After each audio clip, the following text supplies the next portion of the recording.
Hi, this is Steve Penk and welcome to another Radio Nightmares, a celebration of those wonderful moments on the radio that don't quite go according to plan. And for me personally, there's nothing better than when someone on the radio finds something funny and starts laughing and then can't stop. There was a run on wildlife dung during the recent visit of the Gemini circus to Kisumu. The buyers were local people who wanted to use the dung for traditional medicine. The excreta of elephant, lions and tigers were in big demand. According to one source, a small heap...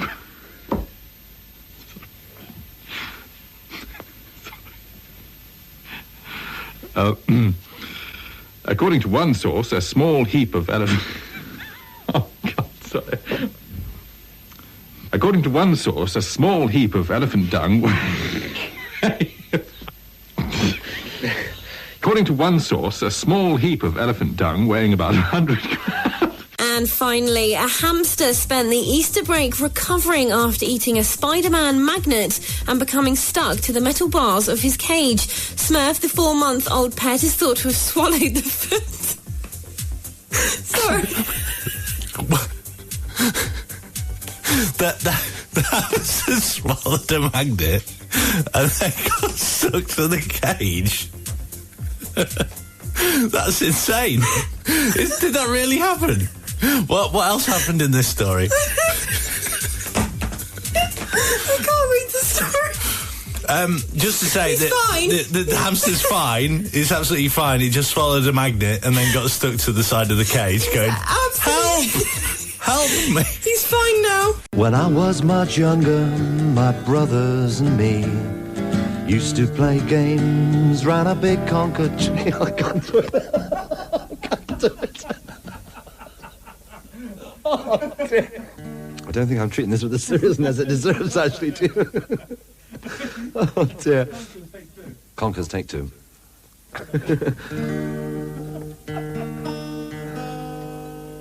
Okay, I'll try it now. I think I'll be okay.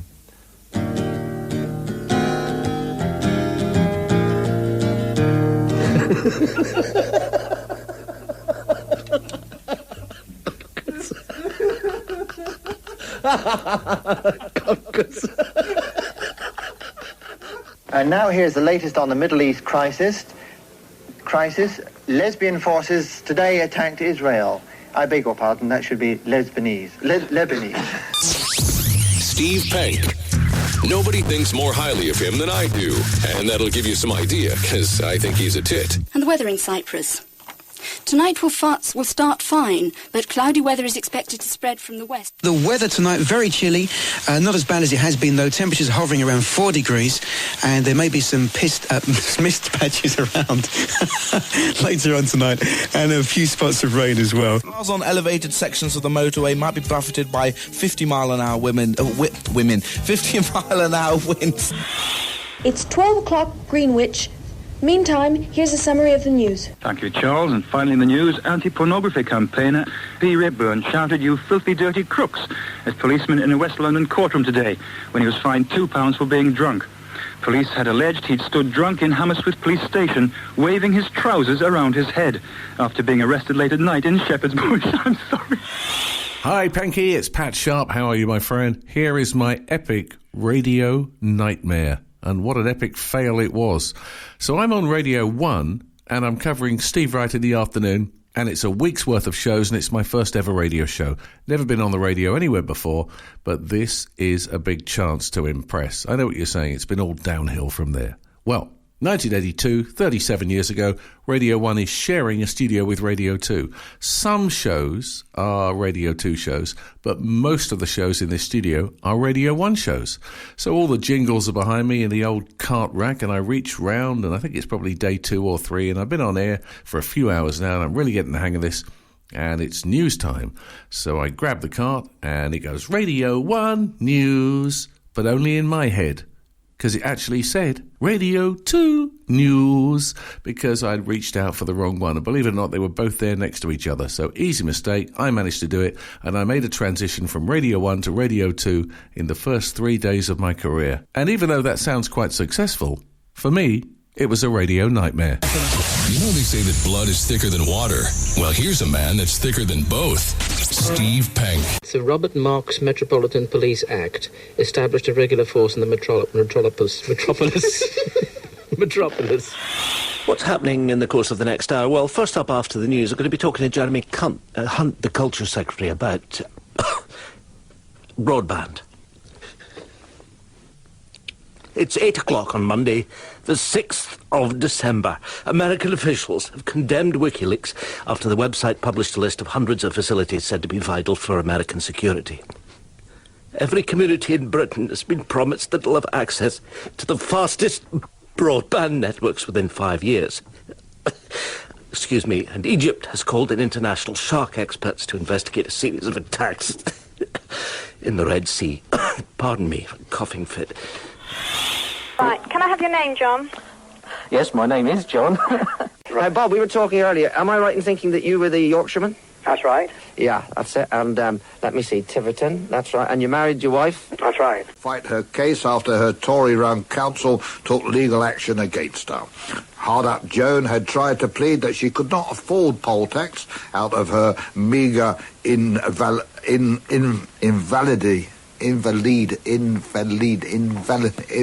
benefit. Time for police traffic news, and it's Dave Sage with us this morning. Morning, Dave. Hello, Dave. Hello, Dave. Hello, Jane. It's Roger, actually. You're on the wireless. That was Max Jaffer. No, I wasn't. It was Sam Jaffer, I beg his pardon. I was thinking of somebody else. As you know, the time is 18 minutes past 8. Now, the latest traffic information across to Police Traffic Control, and a very good afternoon to Keith Liderman. Keith, good afternoon. Good afternoon, Keith. Well, Adrian. Well, main problem there in... You're Keith, I'm Adrian, okay? Okay, then. Fine. Yes, Adrian. I'm Sally Update with the update on Key 103. Thank you for talking to me. That was Sorry, that was Will... Now, a difficult man to forget, but well worth the effort. Steve Penk. Hey Steve, it's Melvin here from BBC Radio 1, and my radio nightmare happened a few years ago. Myself and Ricky, who I present with, had an interview with Hollywood star Jamie Foxx, and it was like a film junket, so it was in a hotel, like Mayfair or something like that. We walked into this room and started asking him questions about his film, and Jamie was just hilarious. He had great answers. He was doing impressions. He had jokes. It was like the best interview ever until I looked down at the recorder and I hadn't pressed record. Now, I was so nervous that I didn't have the heart to tell Ricky and Jamie, so I actually let the interview go on. We left the room. Ricky was like so excited. He was like, "That was the best interview ever. I can't wait to play this on the radio." And I obviously told him that I wasn't pressing record, and he was just like, Ricky was so nice about it. He was like, "Melv, don't worry, these things happen. It was an accident." We went back to the radio station, and our producer was like, "What happened?" And we were like, Melvin forgot to press record. And he was like, "Don't worry, I'll set up another interview with Jamie Foxx." And I was like, no, don't do that. That's just like, that'll be embarrassing. Like, how are we going to explain? And he was like, "Don't worry, I'll set up another interview like for next week." He probably won't even remember. Anyway, the following week comes, we roll up to the hotel again, and Jamie's like, "Hang on, didn't I see you guys like just the other day?" We were like, yeah. The recorder wasn't working. And he was like, "Okay, no worries." And he did another interview. It's probably even better than the first interview, and he was just like an absolute gent. So that was our radio nightmare, but it turned out to be a blessing in disguise. Just to let you know that you're listening to Steve Penk's Radio Nightmares. The inquest into the Southern Aurora rail smash was told in Melbourne today that the driver of the express, Mr. John Bowden, was dead before the accident. The senior Victorian government pathologist, Mr. James McNamara, said Bowden, aged 52, of Wodonga, had died from heart failure and not from his injuries. The pathologist said it was impossible to say how long before the crash that Bowden had died. He said that it was possible that he remained seated in the same position without anyone else being aware that anything else was but alive. The city coroner, Mr. Pascoe, is holding inquests on 9 people who died when the Southern Aurora and a goods train crashed head-on near the northern Victorian town of Violet Town on February the 17th. We regret this interruption to the news. It will be continued in a moment. The United States intends to increase bombing of North Vietnam's supply routes to the south. Boycott not out 75, sipping tea now, we hope. Randall not out 7. Join us again after tea at about 25 to. Meanwhile, back to the studio. Thank you for the total boredom. And we'll be back to Trent Bridge in about 15 minutes' time for resumption of play. Labour's leader Jeremy Corbyn is calling for unity. There's been a heated row over claims there's a hard left plot to take over the party. Unite boss Len McCluskey's described the claim as ridiculous. If only there was somebody. Well, that's clearly the wrong clip. That's Peppa Pig or the voice. And another card from Bristol from Mrs. Brown. She wants to get hold of a Mainz going to bits.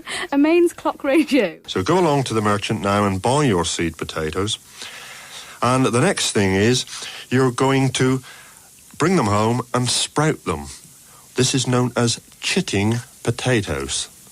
But it has been proved scientifically, this is, that potatoes that have been chitted will produce much heavier crops. But the foundations of a salad were not cheap. Lettuce caught on the hop between lettuce caught on the hop between house. Lettuce caught on the hop between house. Lettuce caught on the hop between Hodhausen. Hello. Aaron Owens. Who am I talking to? Doug Now. You don't know? Doug Now. Doug Now, right. Sorry. Doug Now. What do you think's been achieved today? A buyer has been found for a D-side company, Data Magnetics, which called in receivers 5 weeks ago because of financial crisis. The 165 workers have been kept on, and the company which makes floppy disks has continued to trade. Alan, thank you. Here she is there. You know you said about you'll be there when we wake up. Yeah. You weren't at the end of my bed at 5 o'clock this morning. I looked, you weren't there. All you have to do is flick my knob, flick the switch, and I will be there. That's all you have to do. Just the on button is all you have to do, and I will be there. Right, thank you. You do know that is going to be clipped and used ad nauseum around this building. Dear. That US Congresswoman shot in the head is now breathing on her own. Gabrielle Giffords remains in a critical condition but no longer needs a vibrator.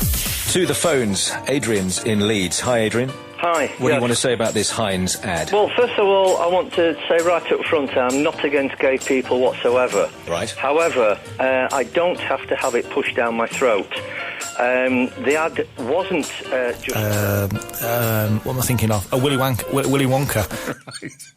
All right, I think it best we leave it there for now.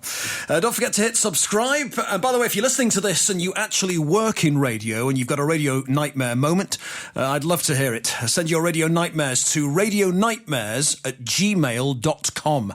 That's radionightmares@gmail.com. And there's more Radio Nightmares next time. Both of them at the end out most extraordinary way. Oh, it was ever so sad, really. It was a bouncer. And he tried to hook it, and he tried to step over the stumps and just flipped a bail with his right hand. He tried to do the splits over it, and unfortunately the inner part of his thigh must have just removed the bail. He just didn't quite get his leg over. Anyhow, he did very well indeed, batting 131 minutes and hit 3 fours. And then we had Lewis playing extremely well for his 47 not out. Agars, do stop it. And he was joined by De Freitas, who was in for 40 minutes, a useful little partnership there. They put on 35 in 40 minutes, and then he was caught by Dujean Walsh. Lawrence, always entertaining, batting for 35. 35 minutes, hit a 4 over the wicketkeepers. Agars, for goodness sake, stop it. Yes, Lawrence played extremely well.